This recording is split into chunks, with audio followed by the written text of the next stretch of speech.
देखो होयसल वंश में क्या होता है कि द्वार समुद्र के होयसल वंश की स्थापना विष्णुवर्धन ने की थी। होयसल वंश यादव वंश की एक शाखा थी। बेलोर में चन्नाकेशव मंदिर का निर्माण विष्णुवर्धन ने 1117 ईस्वी में किया था। होयसल वंश का अंतिम शासक वीर बल्लाल तृतीय था, जिसे मलिक कफूर ने हराया था। होयसल वंश की राजधानी द्वार समुद्रम थी। आधुनिक हेलेपीड। कदम्ब वंश क्या होता है? कदम्ब वंश की स्थापना मयूर शर्मन ने की थी और कदम्ब वंश की राजधानी बनवासी थी। गंग वंश संस्थापक ब्रजहस्त पंचम था। अभिलेख के अनुसार गंग वंश के प्रथम शासक कोकनी वर्मा थे। गंगों की प्रारंभिक राजधानी कोवलाल कोलर थी, जो तिलकांड में हो गई। दत्तक सूत्र पर टीका लिखने वाला गंग शासक माधव प्रथम था। काकतीय वंश में क्या था कि काकतीय वंश का संस्थापक बीटा प्रथम था, जिसने नलकोंडा हैदराबाद में एक छोटे से राज्य का गठन किया, जिसकी राजधानी अमकोंड थी। इस वंश का सबसे शक्तिशाली शासक जो था वो गणपति था। रुद्रमा देवी गणपति की बेटी थी, जिसने रुद्रदेव महाराज का नाम ग्रहण किया, जिसने 35 वर्षों तक शासन किया।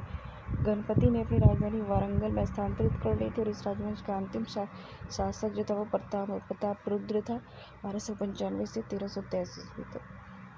देखो सीमावर्ती राजवंश थे पाल वंश का संस्थापक गोपाल था, 750 ईस्वी।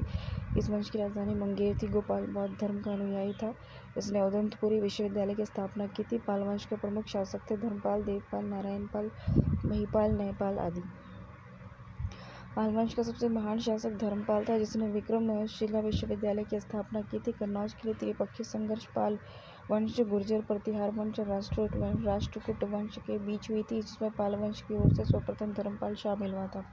11वीं सदी के गुजराती कवि सोड्डल ने धर्मपाल को उत्तरापथ स्वामी की उपाधि से संबोधित किया था। उदंतपुरी के प्रसिद्ध बौद्ध मठ का निर्माण देवपाल ने करवाया था। जावा के शैलेंद्र वंशीय शासक बालपुत्र देव के अनुरोध पर देवपाल ने इसे नालंदा में एक बौद्ध विहार बनवाने के लिए 5 गांव दान दिए थे। गौड़ी रीति नामक साहित्यिक विद्या का विकास पाल शासकों के समय में हुआ। पाल शासक बौद्ध धर्म के अनुयायी थे। सेन वंश की स्थापना सामंत सेन ने राढ़ में की थी, जिसकी राजधानी नदिया लखनौती थी। सेन वंश के प्रमुख शासक विजय सेन, बल्लाल सेन एवं लक्ष्मण सेन थे। सेन वंश का प्रथम स्वतंत्र शासक विजय सेन था, जो शैव धर्म का अनुयायी था। दान सागर अद्भुत सागर नामक ग्रंथ की रचना सेन शासक बल्लाल सेन ने की थी। अद्भुत सागर को लक्ष्मण सेन ने पूर्ण रूप दिया था। लक्ष्मण सेन की राज्य सभा में गीत गोविंद के लेखक जयदेव, पवन दूत के लेखक धोई और ब्राह्मण सर्वस्व के लेखक हलायुद्ध रहते थे। हलायुद्ध लक्ष्मण सेन का प्रधान न्यायाधीश और मुख्यमंत्री था। विजय सेन ने देवपाड़ा में प्रयुगेश्वर मंदिर की स्थापना कराई थी। सेन राजवंश प्रथम राजवंश था, जिसने अपना अभिलेख सर्वप्रथम हिंदी में उत्कीर्ण करवाया। लक्ष्मण सेन बंगाल का अंतिम हिंदू शासक था। कश्मीर के राजवंश को देखो। कश्मीर का शासन करने वाले शासक वंश कालक्रम के इस प्रकार हैं: कारकोट वंश, उत्पल वंश और लोहार वंश। 627 में दुर्लभ वर्धन नामक व्यक्ति ने कश्मीर में कारकोट हिंदू वंश की स्थापना की थी। 49 के शासनकाल में कश्मीर की यात्रा की थी। कारकोट वंश का सबसे शक्तिशाली राजा ललितादित्य मुक्तापिंड था। कश्मीर का मार्तंड मंदिर का निर्माण ललितादित्य मुक्तापिंड के द्वारा करवाया गया था। कारकोट वंश के बाद कश्मीर पर उत्पल वंश का शासन हुआ। इस वंश का संस्थापक अवंती वर्मन था। अवंतीपुर नामक नगर की स्थापना अवंती वर्मन ने करवाई थी। अवंती वर्मन के अभियंता सुई ने सिंचाई के लिए नहरों का निर्माण करवाया। 980 ईस्वी में उत्पल वंश की राजधानी दिद्धा एक महत्वाकांक्षी शासिका हुई। उत्पल वंश के बाद कश्मीर पर लोहार वंश का शासन हुआ। लोहार वंश का संस्थापक संग्राम राज था। संग्राम राज के बाद अनंत राज हुआ। इसकी पत्नी सोयामती ने प्रशासन को सुधारने में इसकी सहायता की। लोहार वंश का शासक हर्ष विद्वान कवि और कई भाषाओं का ज्ञाता था। कलहन हर्ष का आश्रित कवि था। जयसिंह लोहार वंश का अंतिम शासक था, जिसने 1128 से 1155 ईस्वी तक शासन किया। जयसिंह के शासन के साथ ही कलहन की राजतरंगिणी का विवरण समाप्त हो जाता है। कामरूप का वर्मन वंश। 4वीं शताब्दी के मध्य कामरूप में वर्मन वंश का उदय हुआ। इस वंश की प्रतिष्ठा का संस्थापक पुष्प वर्मन था। इसकी राजधानी प्राग ज्योतिषी नामक स्थान पर थी। कालांतर में कामरूप पाल साम्राज्य का एक अंग बन गया। राजपूत राजवंशों की उत्पत्ति। गुर्जर प्रतिहार वंश। मालवा का शासक नागभट्ट प्रथम गुर्जर प्रतिहार वंश का संस्थापक था। नागभट्ट द्वितीय को राष्ट्रकूट सम्राट गोविंद तृतीय ने हराया था। प्रतिहार वंश का सर्वाधिक शक्तिशाली और प्रतापी राजा मेहर भोज था। मेहर भोज ने अपनी राजधानी कन्नौज में बनाई थी। वह विष्णुगुप्त था जिसने विष्णु के सम्मान में आदि वराह की उपाधि ग्रहण की। राजशेखर प्रतिहार शासक महेंद्रपाल के दरबार में रहते थे। इस वंश का अंतिम राजा यशपाल 1036 ईस्वी था। दिल्ली नगर की स्थापना तोमर नरेश अनंगपाल ने 11वीं सदी के मध्य में की। गढ़वाल राठौड़ वंश। गढ़वाल वंश का संस्थापक चंद्रदेव था। इसकी राजधानी वाराणसी काशी थी। इस वंश का सर्वाधिक शक्तिशाली राजा गोविंद चंद्र था। इसका मंत्री लक्ष्मीधर शास्त्रों का प्रकांड पंडित था। इसने कृत्यकल्पतरु नामक ग्रंथ लिखा था। गोविंद चंद्र की एक रानी कुमार देवी ने सारनाथ में धर्मचक्र जिन विहार बनवाया था। पृथ्वीराज तृतीय ने स्वयंवर में जयचंद की पुत्र संयोगिता का अपहरण कर लिया था। इस वंश का अंतिम शासक जयचंद था जिसे गौरी ने 1194 में चंदावर के युद्ध में मार डाला। चौहान वंश। चौहान वंश का संस्थापक वासुदेव था। इस वंश की प्रारंभिक राजधानी अहिच्छत्र थी। बाद में अजयराज द्वितीय ने अजमेर नगर की स्थापना की और उसे राजधानी बनाई। इस वंश का सबसे शक्तिशाली शासक अर्नो राज का पुत्र विग्रहराज चतुर्थ बीसलदेव 1153 से 63 ईस्वी हुआ, जिसने हैरी केली नामक संस्कृत नाटक की रचना की। सोमदेव विग्रहराज चतुर्थ के राज्य कवि थे। इन्होंने ललित विग्रहराज नामक नाटक लिखा। 2.5 दिन का झोपड़ा नामक मस्जिद शुरू में विग्रहराज चतुर्थ का निर्मित एक विश्वविद्यालय था। चतुर्थरात विग्रहराज फोर्ट द्वारा निर्मित एक विद्यालय था। पृथ्वीराज तृतीय इस वंश का अंतिम शासक था। चंद्रबरदाई पृथ्वीराज तृतीय का राज्य कवि था, जिसकी रचना पृथ्वीराज रासोयर रणथंभौर के जैन मंदिर का शिखर पृथ्वीराज तृतीय ने बनाया था। तराइन का प्रथम युद्ध 1191 में हुआ, जिसमें पृथ्वीराज तृतीय की विजय एवं गौरी की हार हुई। तराइन के द्वितीय विश्व युद्ध 1192 में हुआ, जिसमें गौरी की विजय और पृथ्वीराज तृतीय की हार हुई। परमार वंश हो गया। परमार वंश का संस्थापक उपेंद्र राज था। इसकी राजधानी धारा नगरी थी। परमार वंश का सर्वाधिक शक्तिशाली शासक राजा भोज था। राजा भोज ने भोपाल के दक्षिण में भोजपुर नामक झील का निर्माण करवाया। नौषधीय चरित्र के लेखक श्रीहर्ष एवं प्रबंधन चिंतामणि के लेखक मेरुतुंग थे। राजा भोज ने चिकित्सा, गणित, व्याकरण पर अनेक ग्रंथ लिखे थे। भोजगीत युक्ति कल्पतरु में वास्तुशास्त्र के साथ साथ विविध वैज्ञानिक यंत्रों और उनके उपयोग का उल्लेख है। नवसाहस चरित्र के रचयिता पद्मगुप्त, दशरूपक के रचयिता धनंजय और धनिक हलायुद्ध एवं अमित गति जैसे विद्वान वक्त पुंज के दरबार में रहते थे। कविराज की उपाधि से विभूषित शासक था राजा भोज। भोज ने अपनी राजधानी में सरस्वती मंदिर का निर्माण करवाया था। इस मंदिर के परिसर में संस्कृत विद्यालय भी खोला गया था। राजा भोज के शासनकाल में धारा नगरी विद्या एवं सिद्धांतों का प्रमुख केंद्र थी। भोज ने चित्तौड़ में त्रिभुवन नारायण मंदिर का निर्माण करवाया था। भोजपुर नगर की स्थापना राजा भोज ने की थी। परमार वंश के शासक तोमर वंश का, उसके बाद चौहान वंश का और अंत 1297 ईस्वी में अलाउद्दीन खिलजी के सेनापति नसरत खान और उलूग खान ने मालवा पर अधिकार कर लिया। चंदेल वंश हो गया। प्रतिहार साम्राज्य के पतन के बाद बुंदेलखंड की भूमि पर चंदेल वंश का स्वतंत्र राजनीतिक इतिहास शुरू हुआ। बुंदेलखंड का प्राचीन नाम जोजाक भुक्ती है। चंदेल वंश का संस्थापक नानक 831 ईस्वी था। इसकी राजधानी खजुराहो थी। प्रारंभ में इसकी राजधानी कालिंजर महोबा थी। राजा धंग ने अपनी राजधानी कालिंजर से खजुराहो हस्तांतरित की थी और चंदेल वंश का प्रथम स्वतंत्र एवं सबसे प्रतापी राजा यशोवर्मन था। यशोवर्मन ने कन्नौज पर आक्रमण कर प्रतिहार राजा देवपाल को हराया तथा उसे एक विष्णु की प्रतिमा प्राप्त की, जिसे खजुराहो के विष्णु मंदिर में स्थापित किया। धंग के जिननाथ और विश्वनाथ और वैद्यनाथ मंदिर का निर्माण कराया। धंग ने जिननाथ, विश्वनाथ, वैद्यनाथ मंदिर का निर्माण करवाया। कंदारिया महादेव मंदिर का निर्माण धनदेव द्वारा 999 ईसा पूर्व में किया गया। धंग ने गंगा जमुना के संगम में शिव की आराधना करते हुए अपने शरीर का त्याग दिया।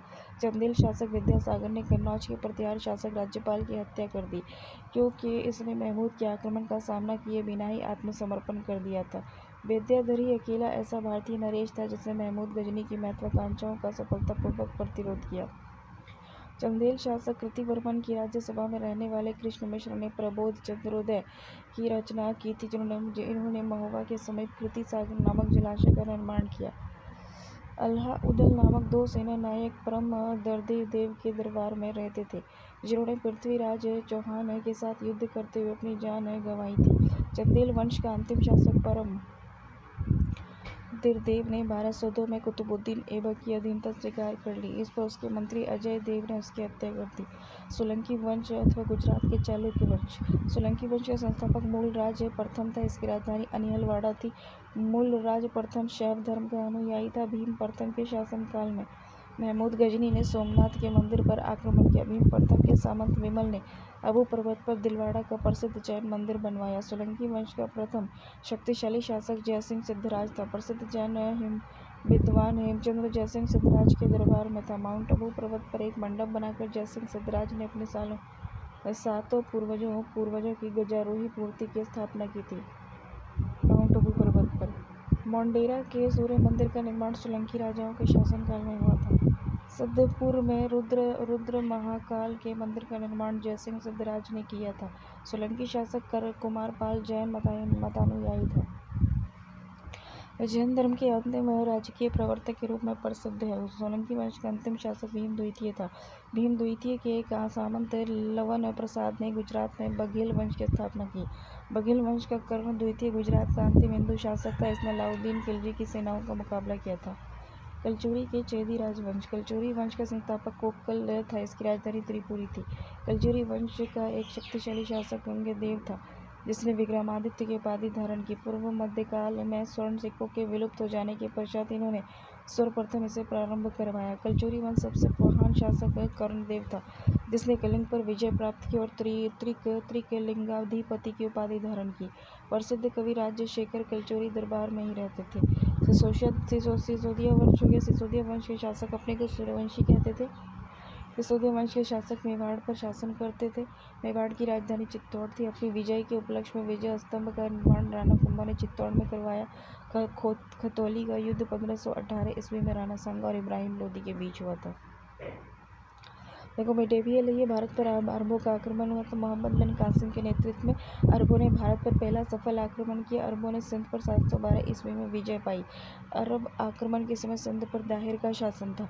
भारत पर अरब वासियों के आक्रमण का मुख्य उद्देश्य धन दौलत लूटना और इस्लाम धर्म का प्रचार प्रसार करना था।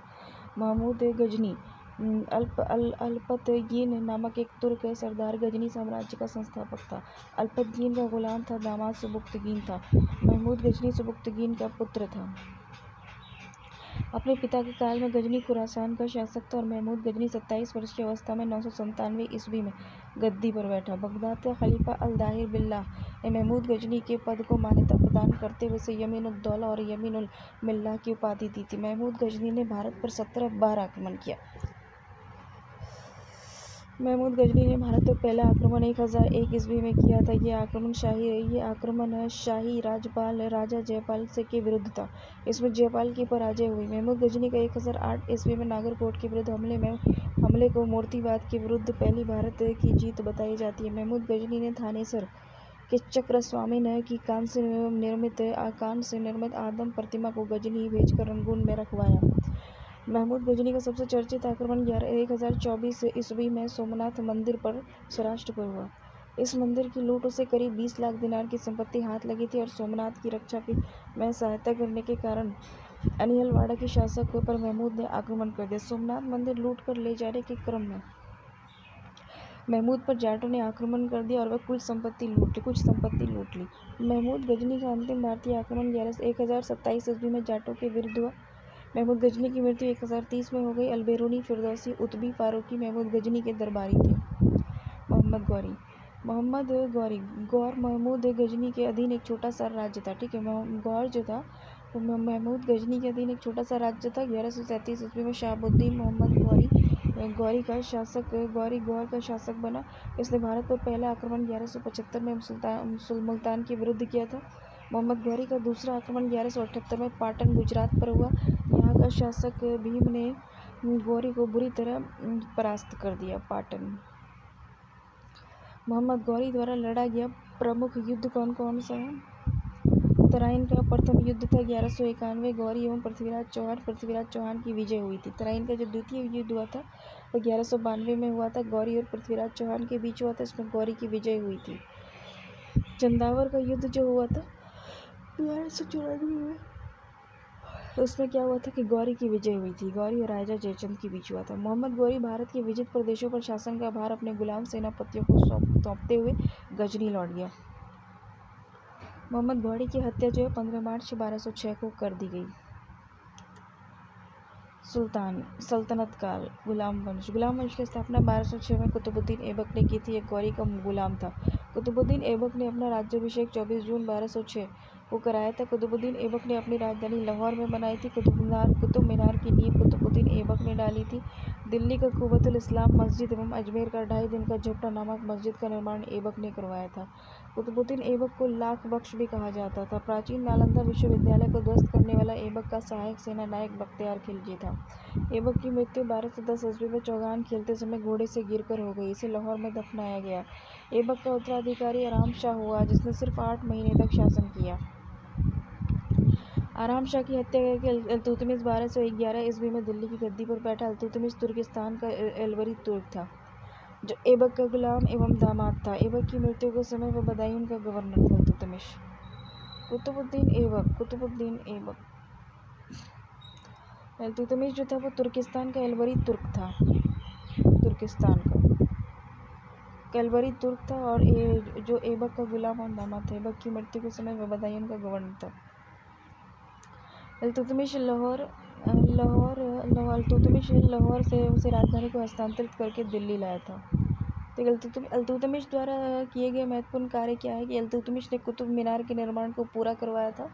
सबसे पहले शुद्ध अरबी सिक्के जारी किए थे इल्तुतमिश ने, जो चांदी का टंका और तांबे का जीतल था। इक्ता प्रणाली भी जो है इल्तुतमिश ने शुरू की थी। 40 गुलाम सरदारों का संगठन है तुर्कान चिलंगानी के नाम से जाना जाता था। यह भी इल्तुतमिश ने बनवाया था।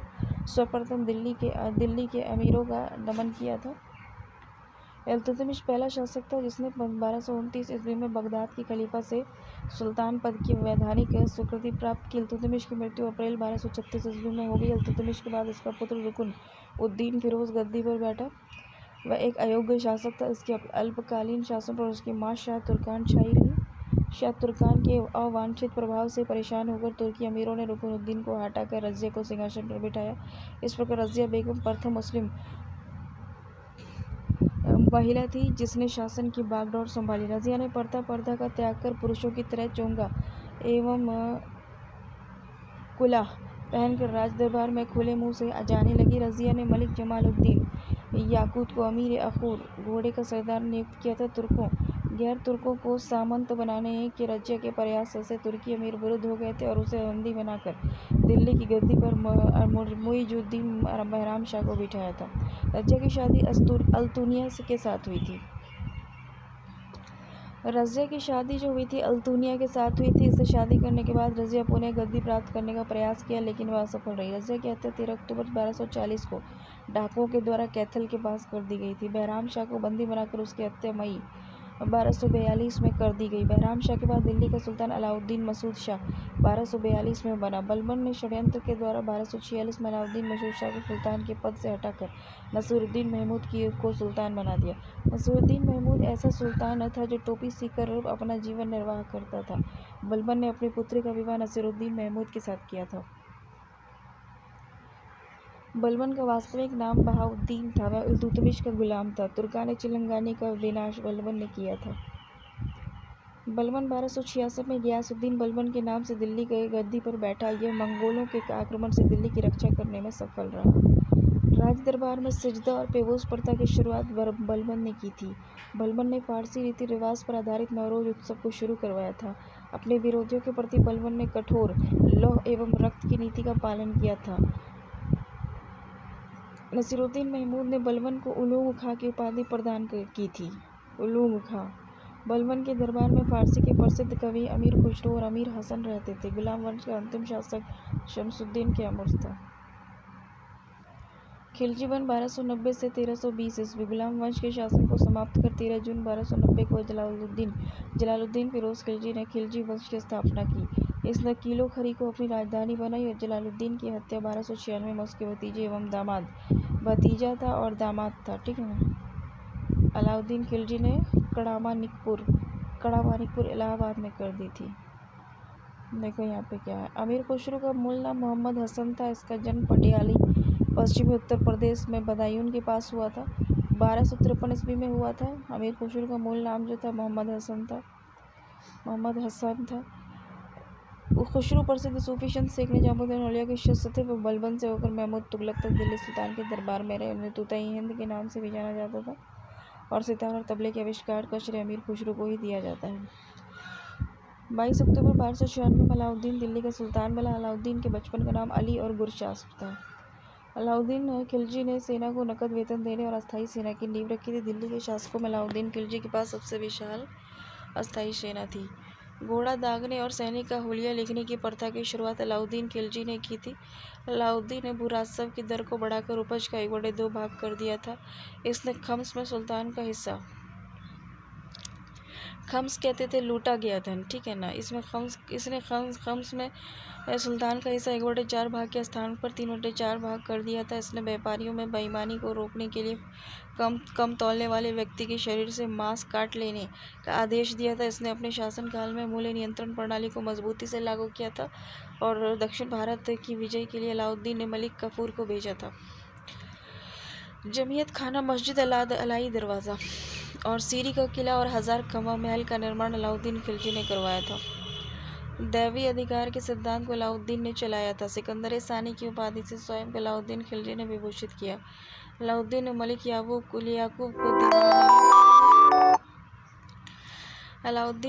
याकूब को दीवाने रियासत नियुक्त किया था। अलाउद्दीन द्वारा नियुक्त परवाना नवीस नामक अधिकारी वस्तु की परमिट जारी करता था। शहनाई मंडी यहाँ खाद्यान्नों की बिक्री हेतु लाया था तथा शहनाई मंडी में सराय अदल यहाँ वस्त्र, शक्कर, जड़ी बूटी, मेवा, दीपक का तेल और अन्य निर्मित वस्तु बिकने के लिए आती थी सराय अदल में।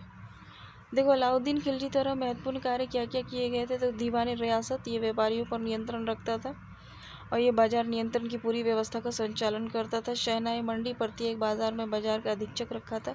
बरीद बाजार के अंदर घूम कर बाजार का निरीक्षण करता था। मोहियान गुप्त सूचना प्राप्त करता था। अलाउद्दीन खिलजी को आर्थिक नीति की व्यापक जानकारी जियाउद्दीन बरनी की कृति तारीख फिरोज शाही से मिलती है। खजाइनुल फतू अमीर खुसरो और रिहला इब्ने बतूता और फतुह सलातीन हिसामी की कृति है। मूल्य नियंत्रण को सफल बनाने में मुहतसिब, संसर और नाजिर नापतौल की महत्वपूर्ण भूमिका थी।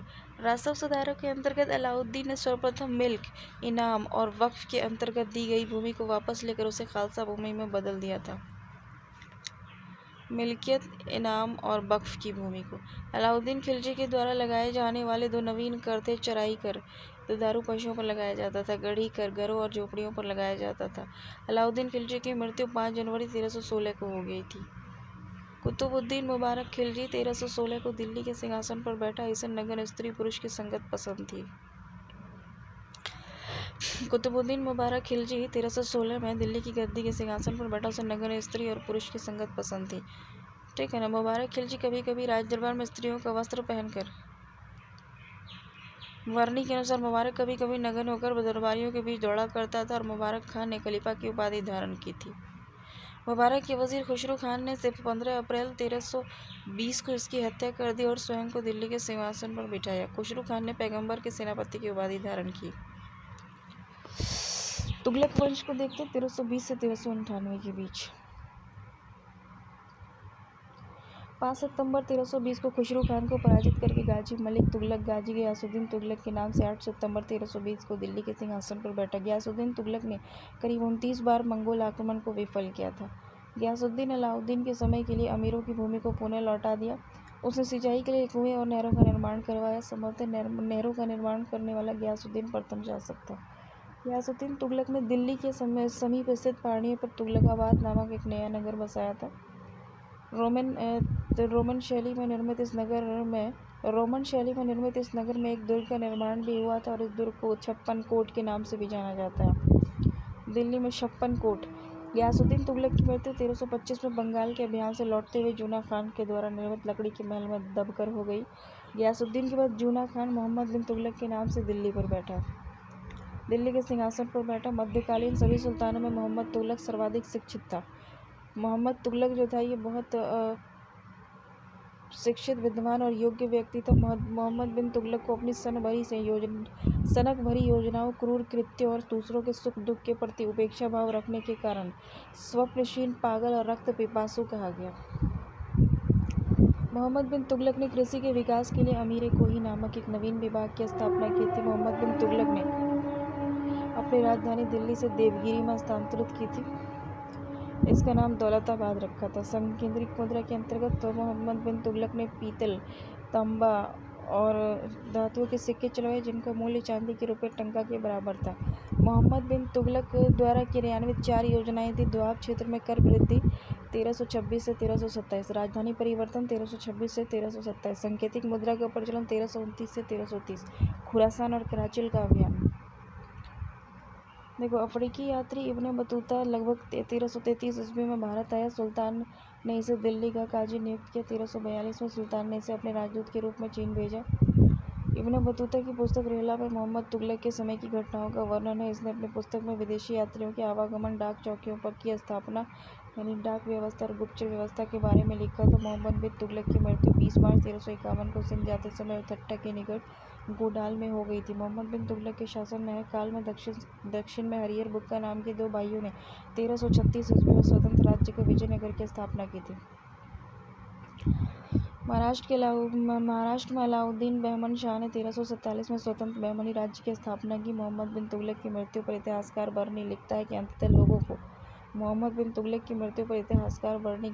अंततः लोगों को उससे और मुक्ति मिली और उसे लोगों से मुक्ति मिली।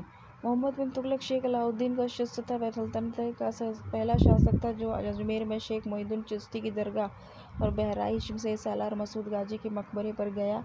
मोहम्मद बिन तुगलक ने बदायूं में मीरन मुल्हिम, दिल्ली में शेख निजामुद्दीन औलिया और मुल्तान में शेख रुकनुद्दीन, अजूधन में शेख मुल्तान आदि संतों की कब्र पर मकबरे बनवाए।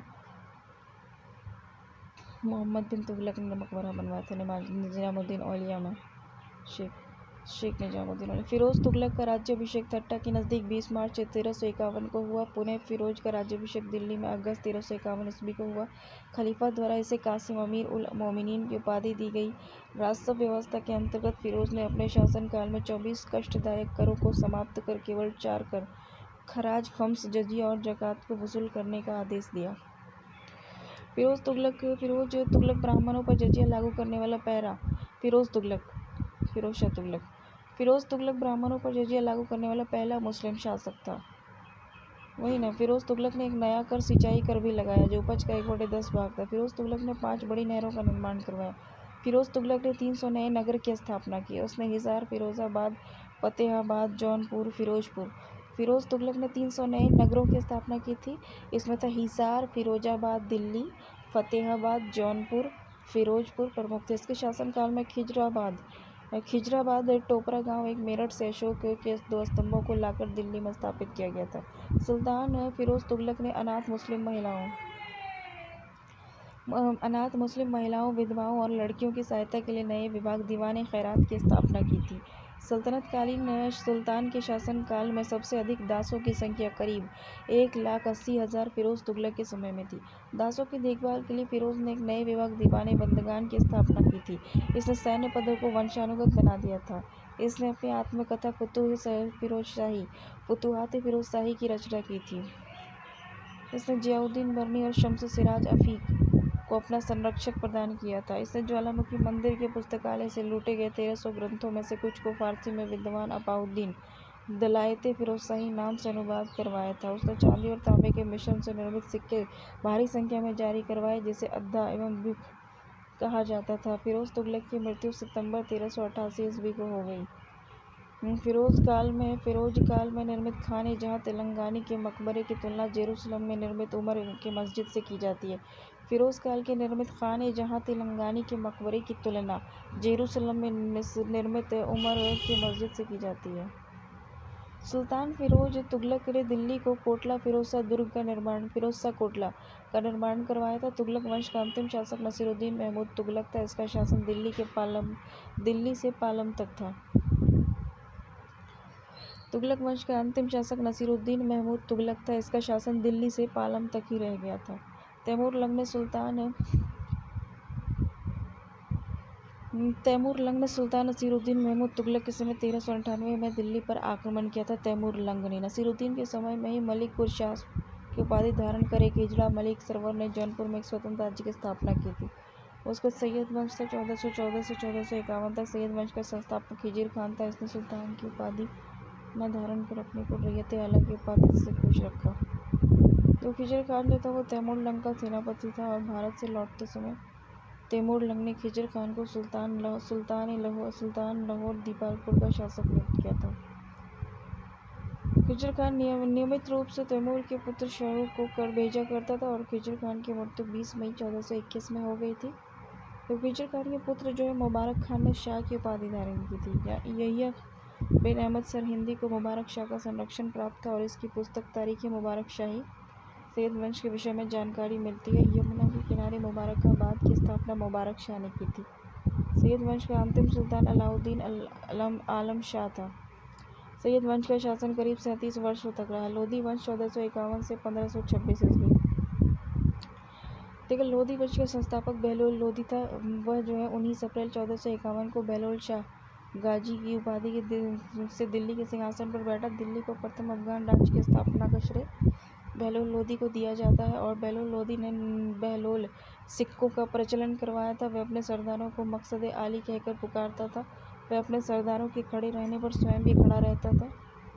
बहलोल लोधी का पुत्र निज़ाम खान 17 जुलाई 1489 में सुल्तान सिकंदर शाह की उपाधि में दिल्ली के सिंहासन पर बैठा। 1504 में सिकंदर लोधी ने आगरा शहर की स्थापना की।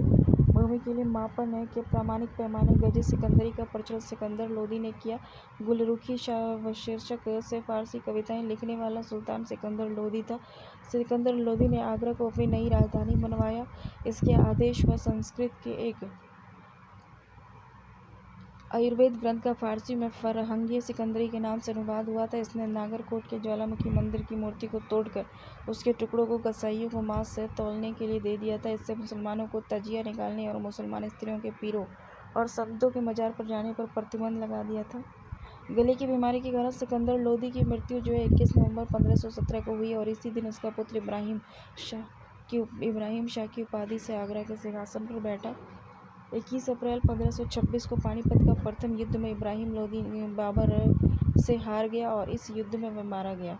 21 अप्रैल 1526 को बाबर को भारत पर आक्रमण करने के लिए नियंत्रण पंजाब के शासक दौलत खान लोधी और इब्राहिम लोधी के चचा आलम खान ने दिया था। मोठ की मस्जिद का निर्माण सिकंदर लोधी के वजीर द्वारा करवाया गया था। सल्तनतकालीन शासन व्यवस्था कैसी थी? जैसे देखो केंद्रीय प्रशासन का मुखिया सुल्तान होता था। बलबन एवं अलाउद्दीन के समय अमीर प्रभावहीन हो गए थे। देखो अमीरों का महत्व चरमोत्कर्षण पर था लोधी वंश के शासनकाल में और सल्तनत काल में मंत्री परिषद को मजलिस खलवत कहा गया। मजलिस खास में मजलिस खलवत की बैठक होती थी और बारे खास जिसमें सुल्तान सभी दरबारी खानों अमीरों और मलिक और अन्य रईसों को बुलाता था। बारे आजम सुल्तान राज के कार्यों का अधिकांश भाग पूरा करता था। मंत्री एवं उससे संबंधित विभाग थे। वजीर प्रधानमंत्री राजस्व विभाग का प्रमुख होता था। मुशर्रिफ ममालिक प्रांत और अन्य विभागों से प्राप्त आय और व्यय का लेखा जोखा। मजूमदार उधार दिए गए धन का हिसाब रखता था। खजीन कोषाध्यक्ष था। आरिज ममालिक दीवान अर्ज अथवा सैन्य विभाग का प्रमुख अधिकारी था। सुदूर धर्म विभाग और दान विभाग का प्रमुख था। काजी उल कजात सुल्तान के बाद न्याय का सर्वोच्च अधिकारी था। वरीद ममालिक गुप्तचर विभाग का प्रमुख था। वकील दर सुल्तान की व्यक्तिगत सेवाओं की देखभाल करता था। दीवान खैरात दान विभाग का। दीवान बंदगान दास विभाग का। दीवान इस्तेहाक पेंशन विभाग था। दीवान मुख्तराज क्या था? वित्त विभाग था। अलाउद्दीन खिलजी ने बनाया था। दीवान कोही जो है कृषि विभाग था।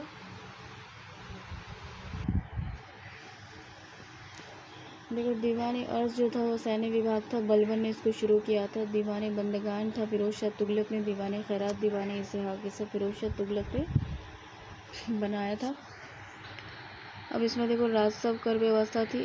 उश्र मुसलमानों से लिया जाने वाला भूमि कर था। उसर जो है मुसलमानों से लिया जाने वाला भूमि कर था। खराज जो था वो गैर मुसलमानों से लिया जाने वाला भूमि कर था। और ज़कात था जो मुसलमानों पर धार्मिक कर था। संपत्ति का 40वां हिस्सा। दिल्ली सल्तनत अनेक प्रांतों में बटा हुआ था। जिसे इक्ता और सूबा कहा जाता था। यहाँ का शासन नायब और वली मुफ्ती द्वारा संचालित होता था।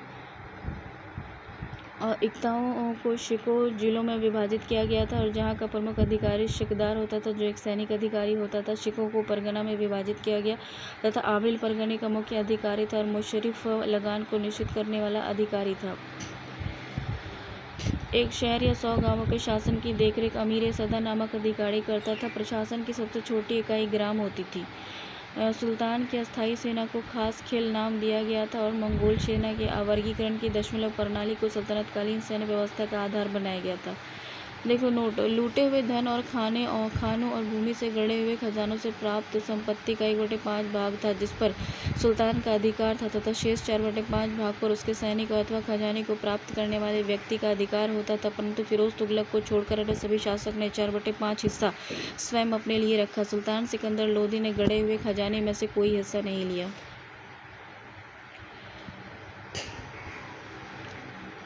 देखो इसमें सल्तनत काल में बारूद की सहायता से गोला फेंकने की मशीन को मंगलिक और अर्राद कहा जाता था।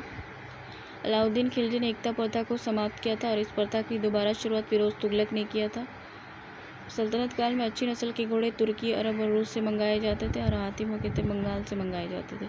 सल्तनत कालीन कानून शरीयत कुरान हदीस पर आधारित था। मुस्लिम कानून के 4 महत्वपूर्ण स्रोत थे, कुरान, हदीस, इजमा और कयास। मुस्लिम कानून के 4 महत्वपूर्ण स्रोत क्या थे? कुरान, हदीस, इजमा और कयास।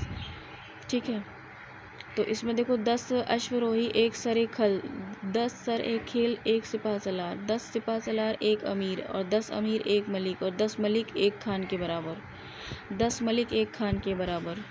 ठीक है ना। प्रसिद्धि का कारण सुरसुस्ती हो गया। अच्छी किस्म के चावल के लिए अनिलवाड़ा व्यापारियों का तीर्थ स्थल के रूप में, सतगांव रेशमी रजाइयों के लिए और आगरा नील उत्पादन के लिए और बनारस सोने चांदी और जड़ी काम करने के लिए। देखो सुल्तान सप्ताह में 2 बार दरबार में न्याय करने के लिए उपस्थित होता था। सल्तनत काल में लगान निर्धारित करने की मिश्रित प्रणाली को मुक्ताई कहा गया है। भूमि की नाप जोख करने के बाद क्षेत्रफल के आधार पर लगान का निर्धारण मसाहत कहलाता था। इसकी शुरुआत अलाउद्दीन ने की थी। पूर्णतः केंद्र के नियंत्रण में रहने वाली भूमि को छीनकर खालसा भूमि कहलाती थी। पूर्णतः केंद्र के नियंत्रण में रहने वाली भूमि खालसा भूमि कहलाती थी और अलाउद्दीन ने दान में दी गई अधिकांश भूमि को छीनकर खालसा भूमि में परिवर्तित कर दिया था और देवल सल्तनत काल में अंतर्राष्ट्रीय बंदरगाह के रूप में प्रसिद्ध था। विजयनगर साम्राज्य की स्थापना 1336 ईस्वी में हरिहर बुक्का नामक 2 भाइयों ने की थी जो 5 भाइयों के परिवार के अंग थे। हरिहर बुक्का 1336 में हरिहर बुक्का ने 1336 में विजयनगर साम्राज्य की स्थापना की थी जो 5 भाइयों के अंग थे। ये विजयनगर का शाब्दिक अर्थ है जीत का शहर। हरिहर एवं बुक्का ने विजयनगर की स्थापना विधारण्य स्तंभ से आशीर्वाद प्राप्त कर की थी। हरिहर और बुक्का ने अपने पिता संगम के नाम पर संगम राजवंश की स्थापना की। संगम वंश के प्रमुख शासक कौन थे? हरिहर थे 1336 से 1356, बुक्का थे 1356 से 1377, हरिहर द्वितीय थे 1377 से 1404 ईस्वी, देवराय प्रथम 1406 से 1422 ईस्वी, देवराय द्वितीय 1422 से 1446 ईस्वी, मल्लिकार्जुन 1446 से 1465 ईस्वी, विरूपाक्ष द्वितीय 1465 से 1485 ईस्वी।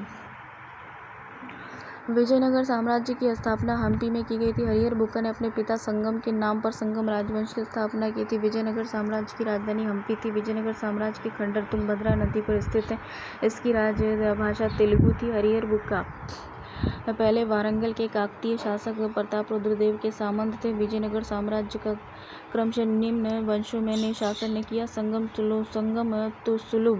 तुलुभ और अराबिडु वंश। बुक्का प्रथम ने वेद मार्ग प्रतिष्ठान की उपाधि धारण की। हरिहर द्वितीय ने संगम शासकों में सबसे पहले महाराजा धीराज की उपाधि धारण की थी। इटली का यात्री निकोलो कांटी विजयनगर की यात्रा पर देवराय प्रथम के शासनकाल में लाया गया। देवराय प्रथम ने तुंगभद्रा नदी पर एक बांध बनवाया ताकि जल की कमी दूर करने के लिए नगर में नहरें ला सकें। सिंचाई के लिए उसने हरिद्र नदी पर भी बांध बनवाया था। संगम वंश का सबसे प्रतापी राजा देवराय द्वितीय था। इसे इमाडी देवराय भी कहा जाता था। फारसी राजदूत अब्दुल रज़्ज़ाक देवराय द्वितीय के शासनकाल में विजयनगर आया था। प्रसिद्ध तेलुगु कवि श्रीनाथ कुछ दिनों तक देवराय द्वितीय के दरबार में रहे। फरिश्ता फरिश्ता के अनुसार देवराय द्वितीय ने अपनी सेना में 2000 मुसलमानों को भर्ती किया था एवं उन्हें जागीरें दी थी। एक अभिलेख में देवराय द्वितीय को जग पर हाथियों का शिकारी कहा गया है। देवराय द्वितीय ने संस्कृत ग्रंथ महानाटक सुधानिधि और ब्रह्मसूत्र पर भाष्य लिखा। मल्लिका अर्जुन को प्रौढ़ देवराय भी कहा जाता था। सलूब नरसिंह ने विजयनगर से दूसरे राजवंश तुलुक वंश की स्थापना 1485 से 1506 ईस्वी के बीच की। तुलुक वंश 1505 से 1565 की स्थापना वीर नरसिंह ने की थी। तुलुक वंश का महान शासक कृष्णदेव राय था। वह 8 अगस्त 1509 ईस्वी को शासक बना। सुलभ तिस्मा कृष्णदेव राय का योग्य मंत्री एवं सेनापति था। बाबर ने अपनी आत्मकथा बाबरनामा में कृष्णदेव राय की भारत का सर्वाधिक शक्तिशाली शासक बताया था। बाबर ने अपनी आत्मकथा बाबरनामा में कृष्णदेव राय को भारत का सर्वाधिक शक्तिशाली शासक बताया था। कृष्णदेव राय के शासन काल में पुर्तगाली यात्री डोमिंगोस पायस विजयनगर आया था। कृष्णदेव राय के दरबार में तेलुगु साहित्य के 8 सर्वश्रेष्ठ कवि रहते थे, जिन्हें अष्टदिग्गज कहा जाता था। इसके शासनकाल को तेलुगु साहित्य का क्लासिक युग कहा जाता था। कृष्णदेव राय के शासनकाल को तेलुगु साहित्य का क्लासिक युग कहा गया है। कृष्णदेव राय ने तेलुगु के अमुक्त माल्याद एवं संस्कृत के जम्बावती कल्याणम की रचना की। पांडुरंग महात्म्य की रचना तेनाली रामकृष्णन ने की थी। नागलपुर नामक नगर, हजारा और विट्ठल स्वामी मंदिर का निर्माण कृष्णदेव राय ने करवाया था। कृष्णदेव राय की मृत्यु 1529 में हो गई थी। कृष्णदेव राय ने आंध्र भोज, अभिनव भोज और आंध्र पितामह की उपाधि धारण की थी। तुलुक वंश का अंतिम शासक सदाशिव था। राक्षसी तंगड़ी, तालीकोटा और बन्नीहट्टी का युद्ध 23 जनवरी 1565 ईस्वी में हुआ। इस युद्ध के कारण विजयनगर का पतन हुआ। विजयनगर के विरुद्ध बने दक्षिण राज्यों के संघ में शामिल था बीजापुर, अहमदनगर, गोलकुंडा और बीदर। इस संयुक्त मोर्चे का नेतृत्व अली आदिल शाह कर रहा था। तलीकोटा के युद्ध में विजयनगर का नेतृत्व राम राय कर रहा था। विजयनगर के राजा और बहमनी सुल्तानों के हित 3 अलग-अलग क्षेत्रों में आपस में टकराते थे। तुंगभद्रा के दोआब में, कृष्णा गोदावरी के कछार में और मराठवाड़ा प्रदेश में। तालीकोटा युद्ध के बाद सदाशिव ने तिरुमल के सहयोग से पेनुकोंडा की राजधानी बनाकर शासन करना प्रारंभ कर दिया। विजयनगर के चौथे राजवंश अराबिडू वंश 1570 से 1672 की स्थापना तिरुमल ने सदाशिव के अपदस्थ कर पेनुकोंडा में किया। अराबिडू वंश का अंतिम शासक रंग तृतीय था। अराबिडू शासक वेंकट द्वितीय के शासनकाल में ही बोडेयर ने 1612 में मैसूर राज्य की स्थापना की थी। विजयनगर साम्राज्य की प्रशासनिक इकाई का क्रम इस प्रकार था। प्रांत था कोट्टम वलनाडु, जिला नाडु था मेलाग्राम 50 ग्राम का समूह, उर था ग्राम। विजयनगर कालीन सेना नायकों को नायक कहा जाता था। ये नायक वस्तुतः मुसामंत थे, जिन्हें राजा वेतन के बदले अथवा उनके अधीनस्थ सेना के रखरखाव के लिए विशेष भूखंड दे देता था, जो अमरम कहलाता था। अयंगर व्यवस्था प्रशासन को सुचारू रूप से संचालित करने के लिए प्रत्येक ग्राम को एक स्वतंत्र इकाई के रूप में संगठित किया गया था। इन संगठित ग्रामीण इकाइयों पर शासन हेतु 12 प्रशासकीय अधिकारियों की नियुक्ति की जाती थी, जिनको सामूहिक रूप से अयंगर कहा जाता था। ये अवैतनिक होते थे और इनकी सेवाओं के बदले सरकार उन्हें पूर्णतः लगान मुक्त और कर मुक्त भूमि प्रदान करती थी। इनका पद आनुवंशिक होता था और वह इस पद को बेच या गिरवी रख सकता था। ग्राम स्तर की कोई भी संपत्ति इन अधिकारियों को इजाजत के बगैर न तो बेची जा सकती थी और न ही दान दी जा सकती थी। कर्णिक नामक अयंगर के पास जमीन के क्रय विक्रय से संबंधित समस्त दस्तावेज होते थे। विजयनगर साम्राज्य की आय का सबसे बड़ा स्रोत लगान था। भूराजस्व की दर उपज का 1/6 भाग होती थी। विवाह कर वर और वधू दोनों से लिया जाता था। विधवा से विवाह करने वाले इस कर से मुक्त थे। विजयनगर आने वाला प्रमुख विदेशी यात्री निकोलो कोंटी था। निकोलो कोंटी इटली का था। ये 1420 में देवराय प्रथम के समय आया था। अब्दुल रज़ाक फारस का था। ये 1442 में देवराय द्वितीय के शासनकाल में आया था। नूनीज था पुर्तगाल का था और 1450 में ये मल्लिका अर्जुन के शासनकाल में आया था। डोमिंग पायस पुर्तगाली था। ये 1515 ईस्वी में कृष्णदेव राय के शासनकाल में आया था। अब बारबोसा पुर्तगाली था। ये 1515-16 के बीच में कृष्णदेव राय के शासनकाल में आया था। देखो, विवाह कर वर वधू दोनों से लिया जाता था। विधवा से विवाह कर करने वाले पर इस कर से मुक्त होते थे। उम्बली संग्राम में विशेष सेवाओं के बदले दी जाने वाली लगान मुक्त भूमि को भूधारण पद्धति थी उम्बली। रक्त कोड़गे, युद्ध में शौर्य का प्रदर्शन करने वाले मृत लोगों के परिवार को दी गई भूमि को कहा जाता था रक्त कोड़गे। कुट्टुगी ब्राह्मण मंदिर या सबसे बड़ी भूस्वामी जो स्वयं कृषि नहीं करते थे, किसानों को पट्टे पर भूमि देते थे और ऐसी भूमि को कुट्टुगी कहा जाता था।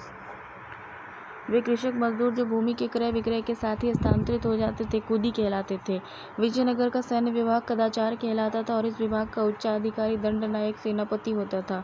टकसाल विभाग को जोरी खाना कहा जाता था और चेटियों की तरह व्यापार में निपुण दस्तकार वर्ग के लोगों को वीर पंजाल कहा जाता था। उत्तर भारत से दक्षिण भारत में आकर बसे लोगों को बड़वा कहा जाता था। बड़वा विजयनगर में दास प्रथा प्रचलित थी। मनुष्य के क्रय विक्रय को बेसबग कहा जाता था। मंदिरों में रहने वाली स्त्रियों को देवदासी कहा जाता था और इनको आजीविका के लिए भूमि या नियमित वेतन दिया जाता था। विजयनगर की मुद्रा पगोडा और बहमनी राज्य की मुद्रा होन थी। विजयनगर की मुद्रा पगोडा और बहमनी राज्य की मुद्रा होन थी। बहमनी साम्राज्य को देखो तो मोहम्मद बिन तुगलक के शासनकाल में 1347 ईस्वी में हसन गंगू ने बहमनी राज्य की स्थापना की थी। अलाउद्दीन हसन बहमन शाह के नाम से सिंहासन पर बैठा। इसने अपनी राजधानी गुलबर्गा को बनाया और इसकी राजभाषा मराठी थी। इसने अपने साम्राज्य को 4 प्रांतों में गुलबर्गा, दौलताबाद, बरार और बीदर में बांटा। इसकी मृत्यु 11 फरवरी 1358 को हो गई थी। अलाउद्दीन हसन के पश्चात इसका पुत्र मोहम्मद शाह प्रथम सुल्तान बना और इसके काल में ही सबसे पहले बारूद का उपयोग बुक्का के विरुद्ध हुआ था। भीमा नदी के तट पर फिरोजाबाद की स्थापना ताज उद्दीन फिरोज ने की थी।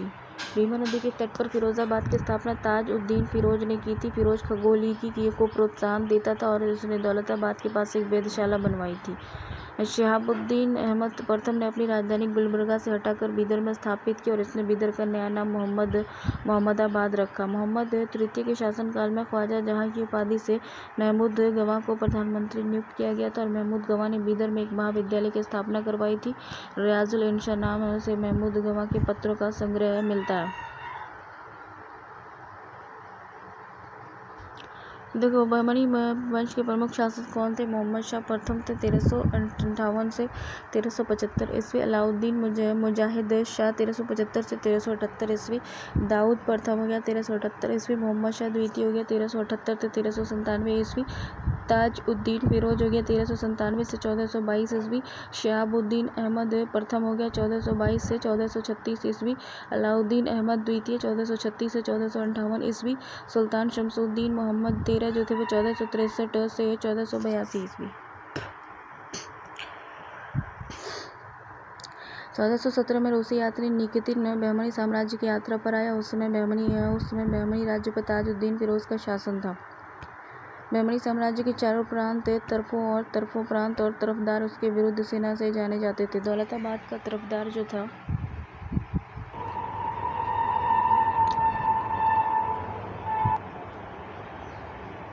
देखिए उसमें कहता है कि 1417 में रूसी यात्री निकितिन बहमनी साम्राज्य की यात्रा पर आया और इस समय बहमनी राज्य पर ताज उद्दीन फिरोज का शासन था। बहमनी साम्राज्य के चारों प्रांतों के प्रांतपति उसके विरुद्ध विशेष से जाने जाते थे। दौलताबाद का तरफदार मसनद आली, बीदर का तरफदार अजम हिमायून, बराबर का तरफदार मजलिस आली, गुलबर्गा का तरफदार मलिक नायब।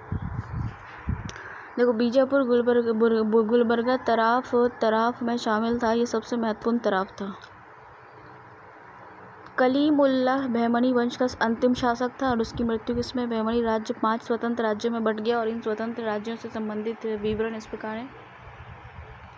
बीजापुर, अहमदनगर, बरार, गोलकुंडा, बीदर। बीजापुर, अहमदनगर, बरार, बीदर और गोलकुंडा। बीजापुर में जो वंश था वो आदिल शाही था और संस्थापक यूसुफ आदिल शाह था और इसकी स्थापना 1489 में हुई थी। अहमदनगर जो था ये निजाम शाही वंश से जुड़ा हुआ था और मलिक अहमद इसके संस्थापक थे और 1490 में इसकी स्थापना हुई थी। गोलकुंडा जो था वो कुतुब शाही थे और कुतुब शाह ने इसके संस्थापक थे और 1512 में इसकी स्थापना की थी। और बीदर जो था ये बीदर शाही थी, अमीर अली बरीद थे और 1526 में इसकी स्थापना की थी।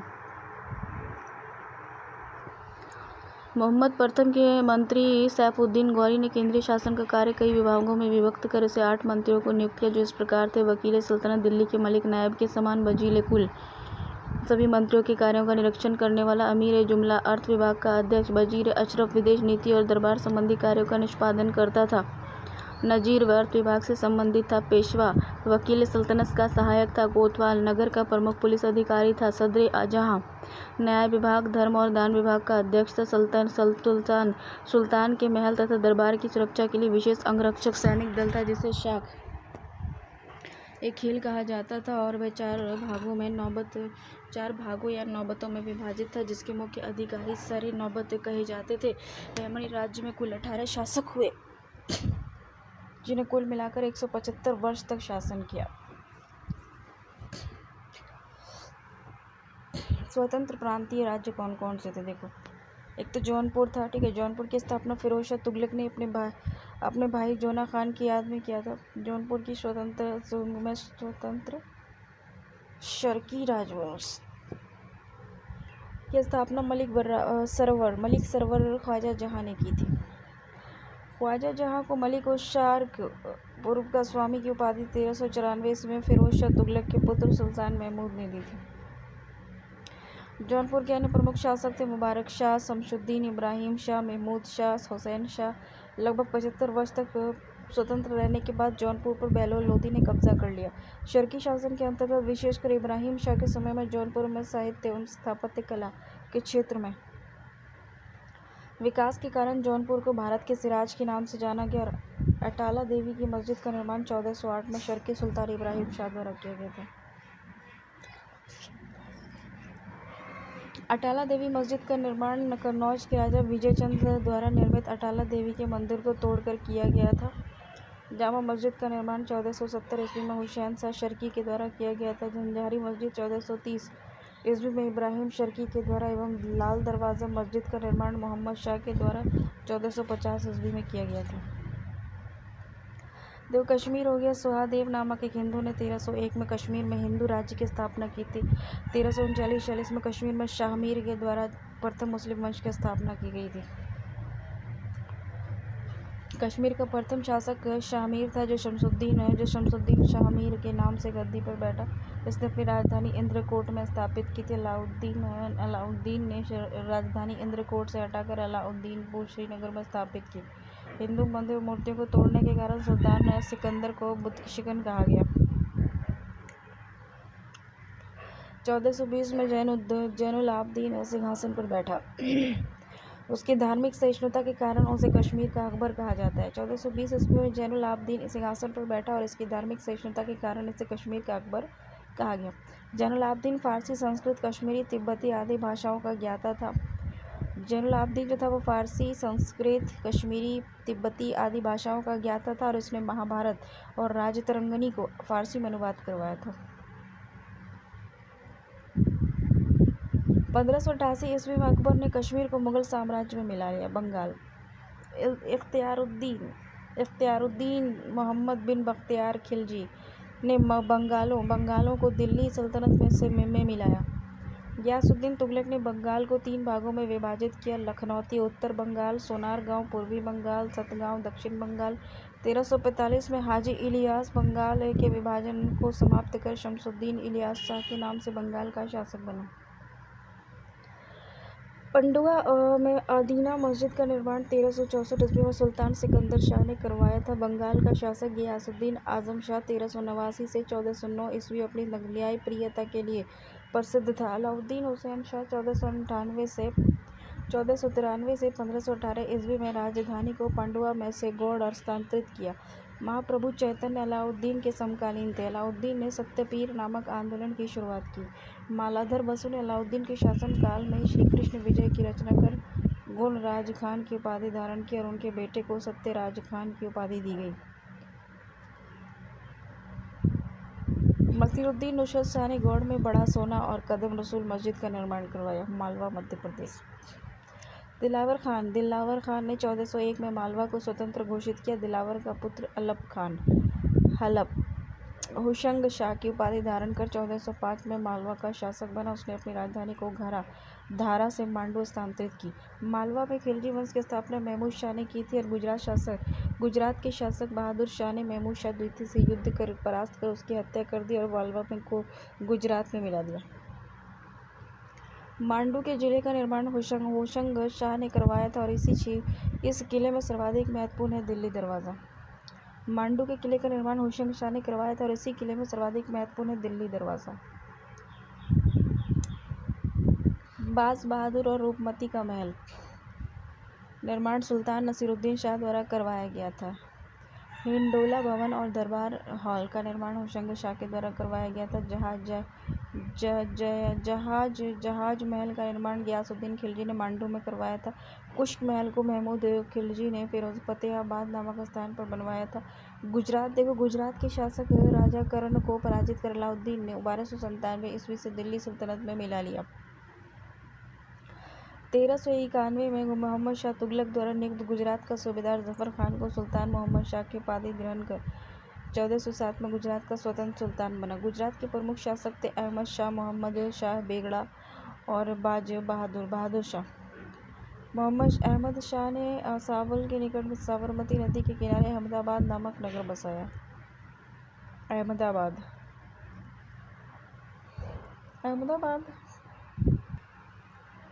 अहमद शाह ने असावल के निकट साबरमती नदी के तट के किनारे अहमदाबाद नगर बसाया था और पाटन से राजधानी हटाकर अहमदाबाद को राजधानी बनाया था। गुजरात का सबसे प्रसिद्ध शासक महमूद बेगड़ा था।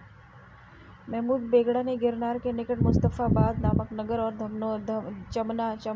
चम्मानेर के निकट मोहम्मदाबाद नगर बसाया था। मुस्तफ़ाबाद और मोहम्मदाबाद नगर 1572 में अकबर ने गुजरात को मुगल साम्राज्य में मिला लिया। मेवाड़ हो गया। अलाउद्दीन खिलजी ने 1303 में मेवाड़ के गुलहौत राजवंश के शासक रतन सिंह को पराजित कर अलाउद्दीन खिलजी ने 1303 में मेवाड़ के गुहिलौत राजवंश के शासक रतन सिंह को पराजित कर मेवाड़ को दिल्ली सल्तनत में मिलाया। 1303 में गहिलौत वंश की एक शाखा सिसोदिया वंश में हमीर देव ने मोहम्मद तुगलक को हराकर पूरे मेवाड़ को स्वतंत्र करा लिया था। राणा कुंभा 1448 में चित्तौड़ में एक विजय स्तंभ की स्थापना की थी और खानवा का युद्ध 1527 में राणा सांगा और बाबर के बीच हुआ था, जिसमें बाबर विजयी हुआ था। 1576 में हल्दी घाटी का युद्ध राणा प्रताप और अकबर के बीच हुआ, जिसमें अकबर विजयी हुआ। मेवाड़ की राजधानी चित्तौड़गढ़ थी और जहांगीर ने मेवाड़ को मुगल साम्राज्य में मिलाया। खानदेश तुगलक वंश के पतन के समय फिरोज शाह तुगलक के सूबेदार मलिक अहमद रजा फारूकी ने नर्मदा और तपी नदी के बीच 1382 में खानदेश की स्थापना की। खानदेश की राजधानी बुरहानपुर थी। इसका सैनिक मुख्यालय असीरगढ़ था। 1601 ईस्वी में अकबर ने खानदेश को मुगल साम्राज्य में मिला लिया। सूफी आंदोलन देखते हैं। जो लोग सूफी संतों से शिष्यता ग्रहण करते थे उन्हें मुरीद कहा जाता था। सूफी जिन आश्रमों में निवास करते थे उन्हें खानका या मठ कहा जाता था। सूफियों के धर्म संघ बाशरा और बेशरा में विभाजित थे। बाशरा जो होते थे वो इस्लामी सिद्धांत के समर्थक थे और बेशरा जो होते थे वो इस्लामी सिद्धांत से बंधे नहीं थे। भारत में चिश्ती और सोहरवर्दी सिलसिले की जड़ें काफ़ी गहरी थी और 1192 ईस्वी में मोहम्मद गौरी के साथ ख्वाजा मोइनुद्दीन चिश्ती भारत आए। इन्होंने यहाँ चिश्ती परंपरा की शुरुआत की और चिश्ती परंपरा का मुख्य केंद्र अजमेर था। चिश्ती परंपरा के कुछ अन्य महत्वपूर्ण संत थे निजामुद्दीन औलिया, बाबा फरीद बख्तियार काकी, शेख बुरहानुद्दीन गरीब बाबा फरीद बख्तियार काकी के शिष्य थे। बाबा फरीद की रचनाएं गुरु ग्रंथ साहिब में मिलती हैं। बाबा फरीद के दो महत्वपूर्ण शिष्य थे, एक निजामुद्दीन औलिया, दूसरा अलाउद्दीन साबिर। हजरत निजामुद्दीन औलिया ने अपने जीवन काल में दिल्ली के 7 सुल्तानों का शासन देखा। इसमें प्रमुख शिष्य थे शेख सलीम चिश्ती, अमीर खुसरो, अमीर हसन देहलवी। शेख बुरहानुद्दीन गरीब ने 1340 ईस्वी में दक्षिण भारत के क्षेत्रों में चिश्ती संप्रदाय की शुरुआत की और दौलताबाद को मुख्य केंद्र बनाया। सूफियों के सोहरवर्दी धर्म संघ या सिलसिला की स्थापना शेख शहाबुद्दीन उमर सोहरवर्दी ने की थी, किंतु 1262 ईस्वी में इसके सदर संचालन का श्रेय शेख बरीदुद्दीन जकारिया को जाता है। इन्होंने संघ और मुल्तान को मुख्य केंद्र बनाया। सोहरवर्दी धर्म संघ के अन्य प्रमुख संत थे जलालुद्दीन तबरेज़ी, सैयद सुर्खजोश, बुरहान आदि। सोहरवर्दी सिलसिले ने राज्य के संरक्षण को स्वीकार किया। शेख अब्दुल्ला सत्तारी ने सत्तारी सिलसिले की स्थापना की और इसका मुख्य केंद्र बिहार था। कादरी धर्म संघ या सिलसिले की स्थापना सैयद अब्दुल कादिर अल जिलानी ने बगदाद में किया था। भारत में इस सिलसिले के प्रवर्तक मोहम्मद गौस थे और इस सिलसिले के अनुयायी गाने बजाने के विरोधी थे। ये लोग शिया मत के विरुद्ध थे। राजकुमार के द्वारा कादरी सिलसिले के मुल्ला शाह का शिष्य था। नक्शबंदी धर्म संघ और सिलसिले की स्थापना ख्वाजा उबैदुल्ला ने की थी।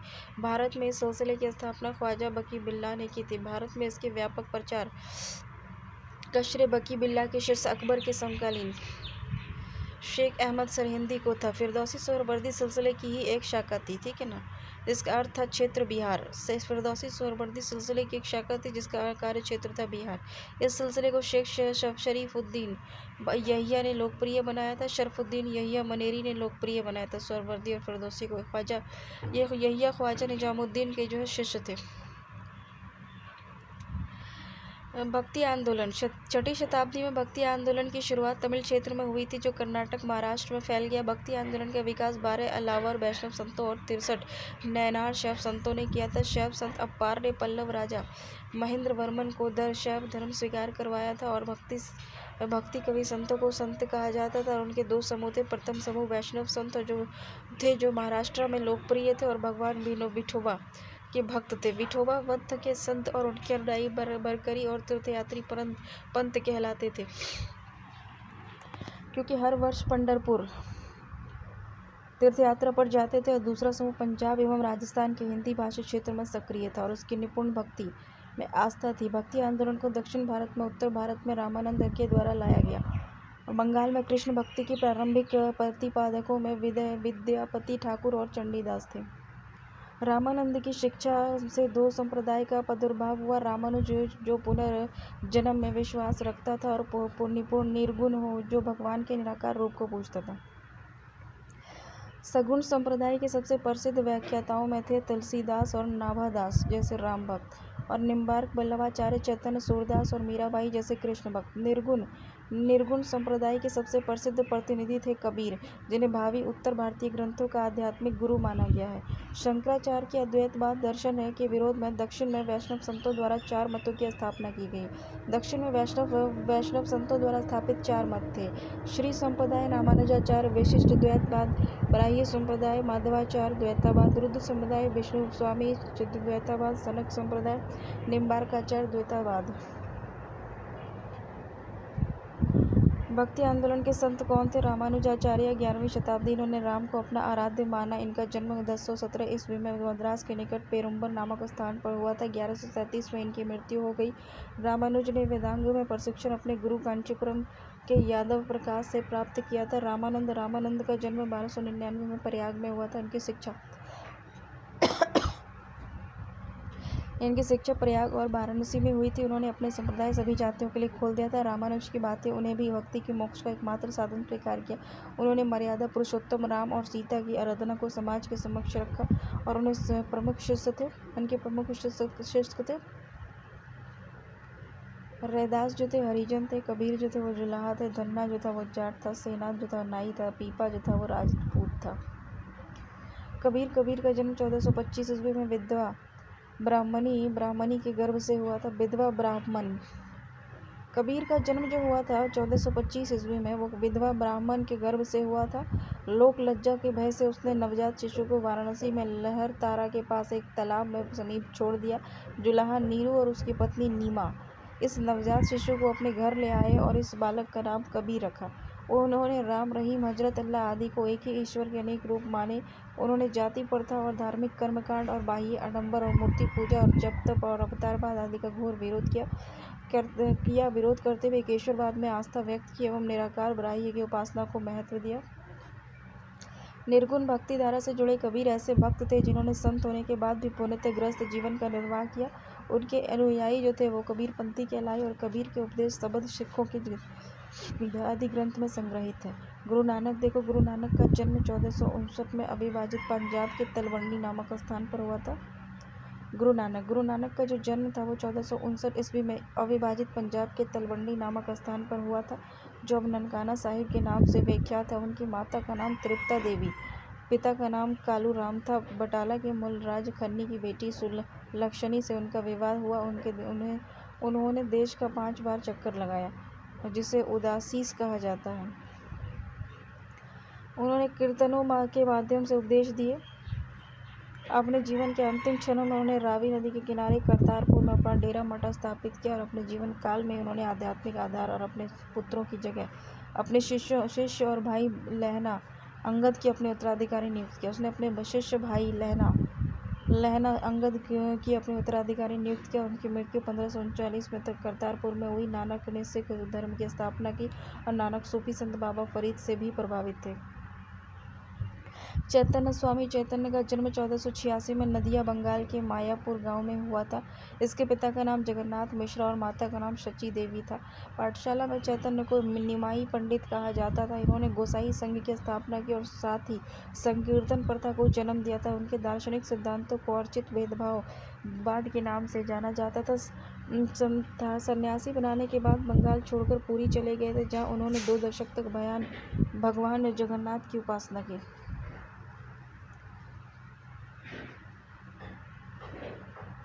श्री मद्वल्लभाचार्य का जन्म 1479 में चंपारण वाराणसी में हुआ था। उनके पिता का नाम लक्ष्मण भट्ट था और माता का नाम यलमगरू था। इनका विवाह महालक्ष्मी के साथ हुआ था। इनके 2 पुत्र थे, गोपीनाथ जन्म 1511 ईस्वी तथा विट्ठलनाथ जन्म 1516 ईस्वी। इन्होंने गंगा यमुना संगम के समीप अरैल नामक स्थान पर अपना निवास स्थान बनाया। वल्लभाचार्य ने भक्ति साधना पर विशेष जोर दिया और इन्होंने भक्ति को मोक्ष का साधन बताया। इसके भक्ति मार्ग को पुष्टि मार्ग कहते हैं। गोस्वामी तुलसीदास, इनका जन्म उत्तर प्रदेश के बांदा जिले में राजापुर गांव में 1555 ईस्वी में हुआ। इन्होंने रामचरितमानस की रचना की। धन्ना का जन्म 1415 ईस्वी में एक जाट परिवार में हुआ था। राजपूताना से बनारस आकर ये रामानंद के शिष्य बन गए। कहा जाता है कि इन्होंने भगवान की मूर्ति को हठात भोजन कराया था।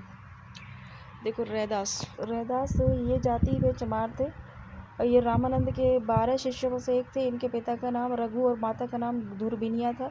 ये जूता बनाकर जीविकोपार्जन करते थे। मीराबाई ने उन्हें अपना गुरु माना। उन्होंने रैदासी संप्रदाय की स्थापना की। दादू दयाल ये कबीर के अनुयायी थे। इनका जन्म 1554 में अहमदाबाद में हुआ था। इनका संबंध धुनिया जाति से था। सांबर में आकार होने और ब्राह्य समाज की स्थापना की। अकबर ने धार्मिक चर्चा के लिए उन्हें एक बार फतेहपुर सिकरी बुलाया था, जिन्हें नीपक नामक आंदोलन की शुरुआत की। मुगल साम्राज्य। मुगल वंश का संस्थापक बाबर था। बाबर और उत्तरवर्ती मुगल शासक तुर्क और सुन्नी मुसलमान थे। बाबर ने मुगल वंश की स्थापना के साथ ही पद पातशाही की स्थापना की, जिसके तहत शासक को बादशाह कहा जाता था। बाबर 1526 से 1530 ईस्वी। बाबर का जन्म 24 फरवरी 1483 ईस्वी में हुआ था। बाबर के पिता उमर शेख मिर्ज़ा फरगान नामक छोटे राज्य के शासक थे। बाबर फरगाना की गद्दी पर 8 जून 1494 में बैठा। बाबर के पिता उमर शेख मिर्ज़ा फरगाना नामक छोटे राज्य के शासक थे और बाबर फरगाना की गद्दी पर 8 जून 1494 में बैठा। बाबर ने 1507 में बादशाह की उपाधि धारण की, जिससे अब तक किसी तैमूर शासक ने धारण नहीं किया था। बाबर के 4 पुत्र थे, हुमायूं, कामरान, अस्कान और सिंदाल। हुमायूं, कामरान, अस्कान, हिंदाल। बाबर ने भारत पर 5 बार आक्रमण किया। बाबर का भारत के विरुद्ध किया गया प्रथम अभियान 1519 में यूसुफजई जाति के विरुद्ध था। इस अभियान के बारे में बाजौर और भेरा को अपने अधिकार में कर लिया था। बाबर को भारत पर आक्रमण करने का निमंत्रण पंजाब के शासक दौलत खान लोधी और मेवाड़ के शासक राणा सांगा ने दिया था। पानीपत के प्रथम युद्ध में बाबर ने पहली बार तुगलमा युद्ध नीति और तोपखाने का प्रयोग किया था। उस्ताद अली और मुस्तफ़ा बाबर के 2 प्रसिद्ध निशानेबाज थे, जिसने पानीपत के प्रथम युद्ध में भाग लिया। बाबर द्वारा लड़े गए प्रमुख युद्ध कौन से थे? पानीपत का प्रथम युद्ध था 21 अप्रैल 1526 में इब्राहिम लोधी और बाबर के बीच हुआ था। बाबर विजयी हुआ था। खानवा का युद्ध जो हुआ था वो 17 मार्च 1527 को हुआ था। 17 मार्च 1527 को हुआ था राणा सांगा और बाबर के बीच में। तो बाबर जो है वो विजयी हुआ। चंदेरी का युद्ध जो हुआ था वो 29 जनवरी 1528 ईस्वी को हुआ था। मेदिनी राय और बाबर के बीच हुआ था, तो बाबर इसमें विजयी हुआ था। घग्गर का युद्ध जो है 6 मई 1529 को हुआ था अफगान और बाबर के बीच, तो बाबर विजयी हुआ था। बाबर को अपनी उदारता के लिए कलंदर की उपाधि दी गई थी। खानवा के युद्ध में विजय के बाद बाबर ने गाजी की उपाधि धारण की थी। 30 जनवरी 1528 को जहर दे देने के कारण राणा सांगा की मृत्यु हो गई। 30 जनवरी 1528 को जहर दे देने के कारण राणा सांगा की मृत्यु हो गई। करीब 48 वर्ष की आयु में 26 दिसंबर 1530 को आगरा में बाबर की मृत्यु हो गई। प्रारंभ में बाबर के शव को आगरा और आराम बाग में दफनाया गया था। बाद में काबुल में इसके द्वारा चुने गए स्थान पर दफनाया गया। बाबर ने अपनी आत्मकथा बाबरनामा की रचना की, जिसका अनुवाद आज भी फारसी भाषा में अब्दुल रहीम खान खाना ने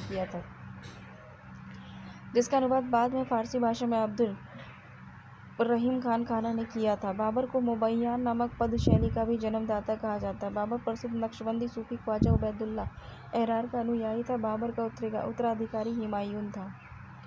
1530 से 1526 ईस्वी।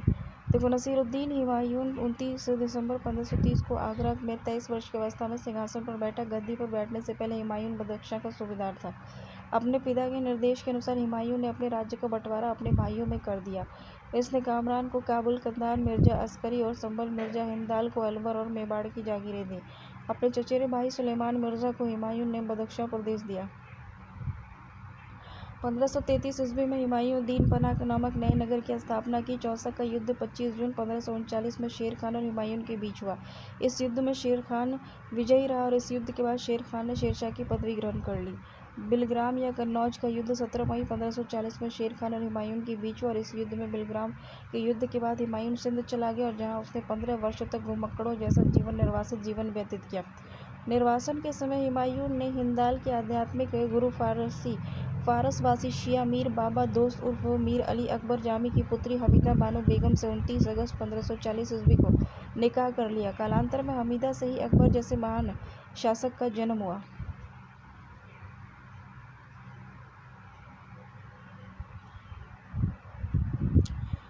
1555 में हुमायूं ने पंजाब के शूरी शासक सिकंदर को पराजित कर दिल्ली की गद्दी पर बैठा और हुमायूं द्वारा लड़े गए 4 युद्ध थे: देवरा का युद्ध, बिलग्राम का युद्ध, सरहिंद का युद्ध। देवरा का युद्ध, चौसा का युद्ध, बिलग्राम का युद्ध, सरहिंद का युद्ध, ठीक है ना। देवरा जो हुआ था 1531 ईस्वी में हुआ था, चौसा जो हुआ था 1539 में हुआ था और बिलग्राम का युद्ध जो था वो 1540 में हुआ था। सरहिंद का युद्ध 1555 में हुआ था। 1 जनवरी 1556 को दीन पनाह भवन में स्थित पुस्तकालय की सीढ़ियों से गिरने से कारण हुमायूं की मृत्यु हो गई थी। हुमायूं नामा की रचना गुलबदन बेगम ने की थी।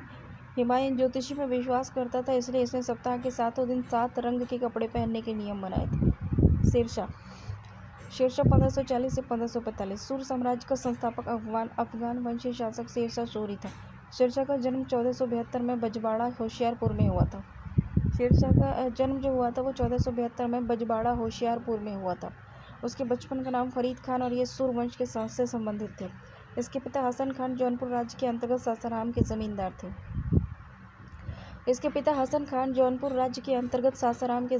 थे। यानी पहले जो सासाराम जो था वो जौनपुर के अंदर में आता था, बिहार के अंदर नहीं। फरीद ने एक शेर को तलवार के एक ही वार में मार दिया था। इसकी बहादुरी से प्रसन्न होकर बिहार के अफगान शासक सुल्तान मोहम्मद बहार खान लोहानी ने इसे शेर खान की उपाधि दी थी। शेरशाह बिलग्राम युद्ध 1540 के बाद दिल्ली की गद्दी पर बैठा। शेरशाह जो है बिलग्राम का युद्ध जो 1540 में हुआ था उसके बाद दिल्ली की गद्दी पर बैठा। शेरशाह की मृत्यु कालिंजर के किले को जीतने के क्रम में 22 मई 1545 को हो गई थी। मृत्यु के समय वह एक का नामक अग्निअस्त्र चला रहा था। कालिंजर का शासक कीरत सिंह था। शेरशाह का मकबरा सासाराम में झील के बीच ऊंचे टीले पर निर्मित किया गया। रोहतासगढ़ किला-ए-कोहिना दिल्ली नामक मस्जिद का निर्माण शेरशाह द्वारा किया गया था। किला-ए-कोहिना मस्जिद जो है दिल्ली में है, ठीक है ना। इसका निर्माण शेरशाह सूरी ने करवाया था। शेरशाह का उत्तराधिकारी उसका पुत्र इस्लाम शाह था। शेरशाह ने भूमि की माप तौल के लिए 32 आंकड़ों वाला सिकंदरी गज और सन की डंडी का प्रयोग किया। शेरशाह ने 178 ग्रेन चांदी का रुपया और 380 ग्रेन तांबे का दाम चलवाया। शेरशाह ने रोहतासगढ़ के दुर्ग और कन्नौज के स्थान पर शेरसूर नामक नगर बसाया। शेरशाह के समय पैदावार का लगभग 1/3 भाग सरकार लगान के रूप में वसूला करती थी। कबूलियत और पट्टा प्रथा की शुरुआत शेरशाह ने की थी। शेरशाह ने 1541 में पाटलिपुत्रा को पटना के नाम से पुनः स्थापित किया। शेरशाह ने ग्रैंड ट्रंक रोड की मरम्मत करवाई और मलिक मोहम्मद जायसी शेरशाह के समकालीन थे। डाक प्रथा का प्रचलन शुरू करवाया था शेरशाह ने। अकबर 1542 से 1605। सम्राट अकबर का जन्म 15 अक्टूबर 1542 को हमीदा बानो बेगम के गर्भ से अमरकोट के राणा वीरसाल के महल में हुआ। अकबर का राज्याभिषेक 14 फरवरी 1556 को पंजाब के कलानौर नामक स्थान पर हुआ। अकबर का शिक्षक अब्दुल लतीफ़ ईरानी विद्वान था। वह जलालुद्दीन मोहम्मद अकबर बादशाही गाजी की उपाधि से राज सिंहासन पर बैठा। जलालुद्दीन बैरम खान 1556 से 1560 तक अकबर का संरक्षण रहा। अकबर द्वारा जीते गए प्रदेश कौन कौन से थे? देखो, अकबर ने काफ़ी बड़ा साम्राज्य स्थापित किया था।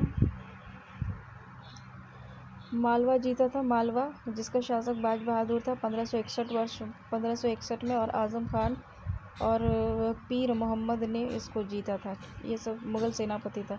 चुनार अफ़गानों का शासन था 1562 में। अब्दुल्ला खान गोंडवाना वीर नारायण और दुर्गावती वहाँ की शासिका थी। 1564 में आसिफ खान और स्वयं अधीन था। अजमेर को बहारमल के शासक था वहाँ का। 1562 में स्वीकार किया, अधीन था। मेड़ता जो था जयमल था। 1562 में सरफुद्दीन। मेवाड़ जो था वो उदय सिंह और राणा प्रताप था। स्वयं अकबर 1568 में मेवाड़ को जीतने गया और मानसिंह और आसिफ खान गया 1576 में। रणथंभौर सूरजगढ़ 1559 में भगवान दास और अकबर ने। कालिंजर रामचंद्र 1559 में। मजनू खान काकशा मारवाड़ा राव चंद्रसेन था 1570 में। स्वेच्छा से अधीनता स्वीकार की। जैसलमेर रावल हरिराय 1570 में स्वेच्छा से अधीनता स्वीकार की। बीकानेर कल्याणमल 1570 में स्वेच्छा से अधीनता स्वीकार की। गुजरात का मुजफ्फर खान तृतीय 1571 में। खाने आजम सम्राट अकबर। बिहार एवं बंगाल का दाऊद खान कर्रानी 1574-76। देखो, बिहार एवं बंगाल का शासक जो था वो दाऊद खान कर्रानी था उस वक्त, और अकबर ने 1774-76 के बीच में उसको जीता था। मुनीस खान खाना ने जीता था, सेनापति था मुगल। काबुल को हकीम मिर्ज़ा 1581। मानसिंह और अकबर ने। कश्मीर को यूसुफ याकूब खान वहाँ का शासक था 1586 में। भगवान दास और कासिम खान ने। उड़ीसा का शासक निसार खान था 1592 में। मानसिंह ने उसको जीता था उड़ीसा को। सिंध को जानी बेग था वहाँ का शासक 1593 में। अब्दुल रहीम खान खाना ने जीता था। बलूचिस्तान था पनी अफगान था 1595 में। मीर मासूम। कंधार था मुजफ्फर हुसैन शासक था वहाँ का 1595 में। शाह बेग। दक्षिण भारत को देखा जाए तो खानदेश था, अली खान वहाँ का शासक था 1591 में। स्वेच्छा से अधीनता स्वीकार कर ली। दौलताबाद चांद बीबी थी दौलताबाद की शासिका, तो 1599 में। मुरादा अब्दुल रहीम खान खाना, अब्दुल फजल और अकबर सब गया था दौलताबाद। अहमदनगर बहादुर शाह और चांद बीबी 1600 में। असीरगढ़ मीरन बहादुर 1601। अकबर का अंतिम अभियान था ये असीरगढ़ का अभियान। मीरन बहादुर के खिलाफ था 1601 में। देखो, पानीपत की दूसरी लड़ाई जो हुई थी 5 नवंबर 1556 को अकबर हेमू के बीच हुई थी। मक्का की तीर्थ यात्रा के दौरान पाटन नामक स्थान पर मुबारक खान नामक युवक ने बैरम खान की हत्या कर दी थी। 1562 ईस्वी में अकबर ने हरम दल से अपने को पुनः मुक्त कर लिया। हल्दी घाटी का युद्ध जो था वो 18 जून 1576 को मेवाड़ के शासक महाराणा प्रताप और अकबर के बीच हुआ। इस युद्ध में अकबर विजयी हुआ और इस युद्ध में मुगल सेना का नेतृत्व मानसिंह और असफ खान ने किया था। अकबर के सेनापति मानसिंह था। महाराणा प्रताप की मृत्यु 57 वर्ष की उम्र में 19 जनवरी 1597 में हो गई थी। गुजरात विजय के दौरान अकबर सर्वप्रथम पुर्तगालियों से मिला और यही उसने सर्वप्रथम समुद्र को देखा। दीन इलाही धर्म का प्रधान पुरोहित अकबर था। दीन इलाही धर्म स्वीकार करने वाला प्रथम एवं अंतिम हिंदू शासक बीरबल था। दीन इलाही धर्म स्वीकार करने वाला प्रथम और अंतिम शासक जो था वो बीरबल था। अकबर ने जैन धर्म के जैनाचार्य हरि विजय सूरी को जगत गुरु की उपाधि प्रदान की थी। राजस्व प्राप्ति की जब्ती प्रणाली अकबर के शासनकाल में प्रचलित थी। अकबर के दीवान राजा टोडरमल ने 1580 में दहसाल बंदोबस्त व्यवस्था लागू की थी। अकबर के दरबार का प्रसिद्ध संगीतकार जो था वो तानसेन था। अकबर के दरबार के प्रसिद्ध चित्रकार जो थे बसावंत थे, दसवंत और बसावंत। अकबर के दरबार में प्रसिद्ध चित्रकार कौन थे? अब्दुल समद। दसवंत और बसावन जो थे अकबर के दरबार के चित्रकार थे। अकबर के शासनकाल में प्रमुख गायक तानसेन, बाज बहादुर, बाबा रामदास, बैजू बाबरे थे। अकबर की शासन प्रणाली की प्रमुख विशेषता मनसबदारी प्रथा थी। अकबर के समकालीन प्रसिद्ध सूफी संत शेख सलीम चिश्ती थे। अकबर की मृत्यु 16 अक्टूबर 1605 को हुई और इसे आगरा के निकट सिकंदरा में दफनाया गया। स्थापत्य कला के क्षेत्र में अकबर की महत्वपूर्ण कृतियां हैं। दिल्ली में हुमायूं का मकबरा, आगरा का लाल किला, फतेहपुर सीकरी में शाही महल, दीवाने खास, पंचमहल, बुलंद दरवाज़ा, जोधाबाई का महल, इबादत खाना, इलाहाबाद का किला और लाहौर किला।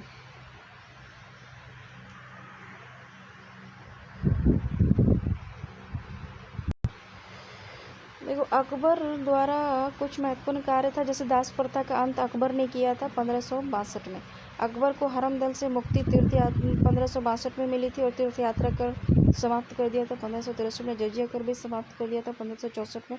फतेहपुर सीकरी की स्थापना एवं राजधानी को आगरा से फतेहपुर सीकरी स्थानांतरित 1571 में किया था। इबादत खाने की स्थापना 1575 में किया था। इबादत खाने में सभी धर्म के लोगों के प्रवेश की अनुमति 1578 में हो गई थी। मजहर की घोषणा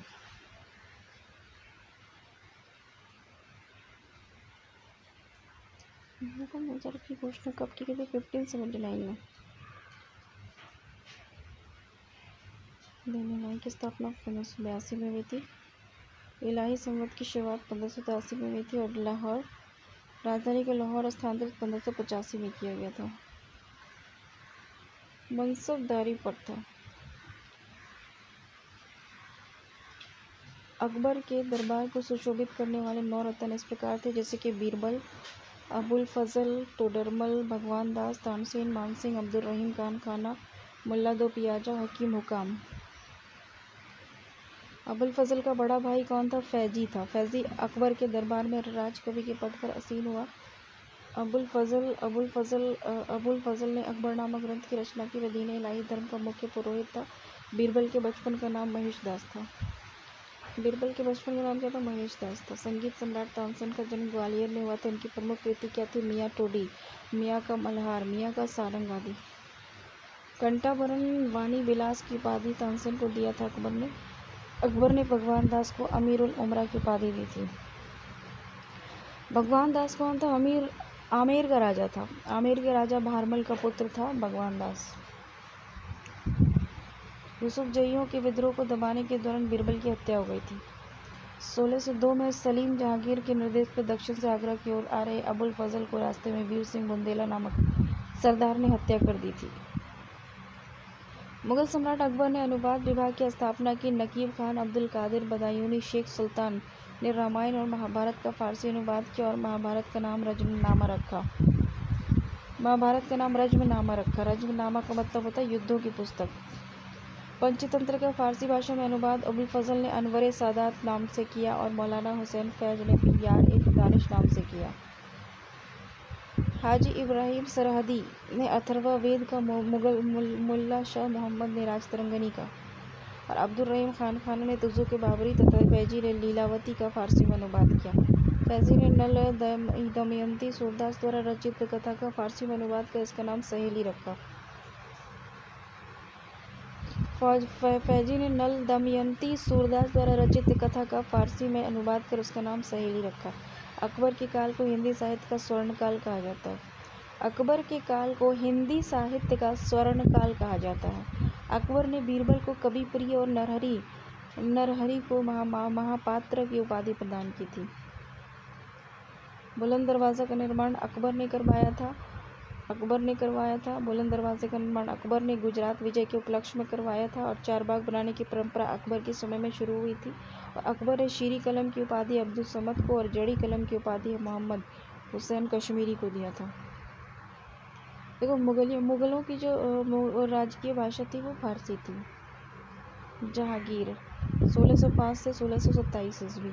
अकबर का उत्तराधिकारी सलीम हुआ जो 24 अक्टूबर 1605 को नूरुद्दीन मोहम्मद जहांगीर बादशाही गाजी की उपाधि धारण कर गद्दी पर बैठा।